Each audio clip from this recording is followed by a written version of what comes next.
السلام عليكم ورحمة الله تعالى وبركاته. إيجا قويا راكن تأرجمنو بيا غوتوتا بيا بريدو بيا ميداغدو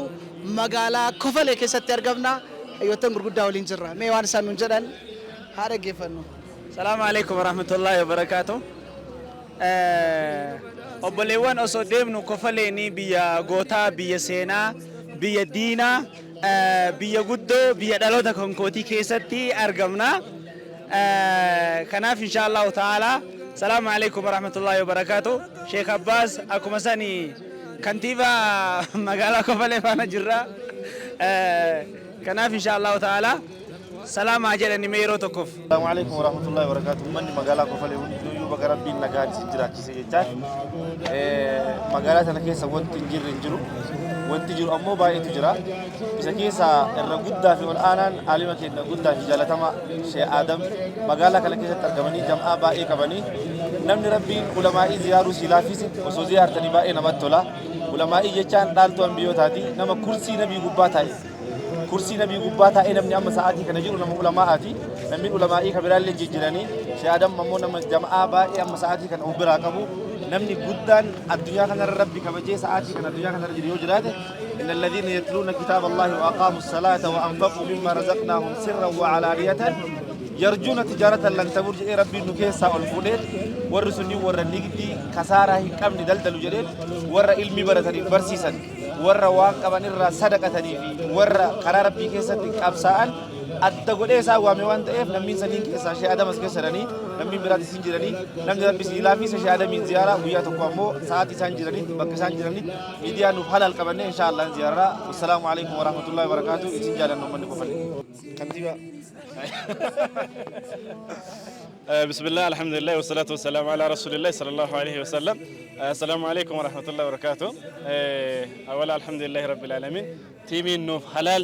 وقن سيساولين تيمي قوتو ولين مقالا كفالي كيسة ترقمني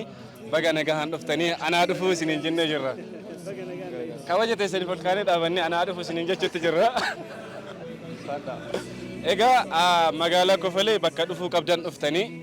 bakka irraa hafamu hin qabne bakka dhaquun dirqama isinitti taatu dhuftanii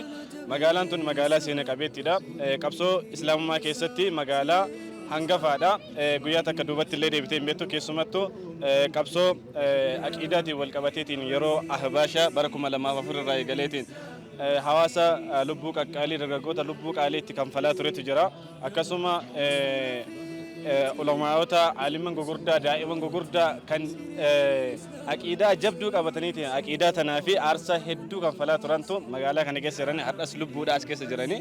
كان في نما كينيا غافة النجرو ميديا دان سجلي ساني غير غبات والباس ودافي ميديا نو فلالس أسكيس الترجمة جرا وجي منا بقى تسنيك جتا وان غودا تسير جتا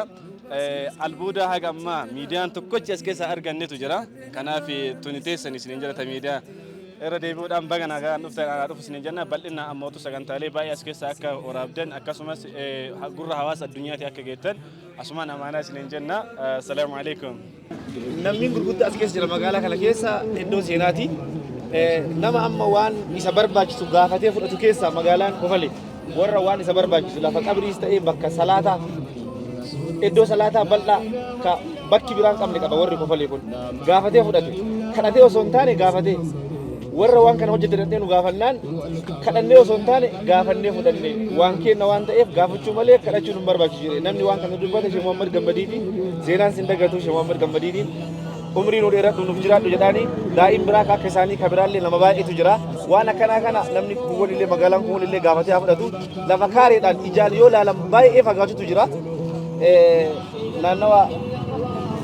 kulumsaa kana jira dhandhee ofii keenya daawwannee jira dhaqaasillee daawwadhaa أبين يوم بس إسلاماتي درة إذا بودا بلنا وهي قافته ومن إسلام مقالة كفالة مجلس سانيتين هو جنا مودان قافته فتي روان تأيه بولفا دخلتهما ومن يبكران لكنا قافت داموتهم بانين كنا جنا قفته بسم الله الصلاة والسلام على رسول الله صلى الله عليه وسلم ومن حواسني مقالة كفالة في أنا كفالة اللي هدو إسنجالنا ميديا نفعل في إسن زيارة تجرا كفالة يو كاسني سينا قافة أحباشا قافة kuma lamaaf afuritti dubbatam akkasuma kofalee yoo kaasnu gaafa saba oromootiif dhaabatullee mata duree irratti mul'attuudha seenaa guddaa magaalaa qabu magaalaan tun hawaasni isii jabeeffatu qaba. Magaalaan ka magaaloftuun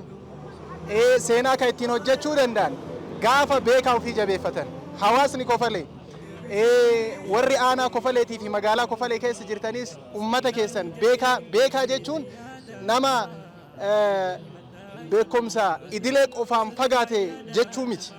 Beekaa jechuun nama diinii islaamaa beeku. Nama gaafa qabrii keetiif waan qabriif si fayyadu, waan akhiraaf si fayyadu, duniyaa akkatti dalagattu, akkamitti yoo dalagatte guddataa beeku, nama beeku san gaafatudha. Kanaaf warri Kofalee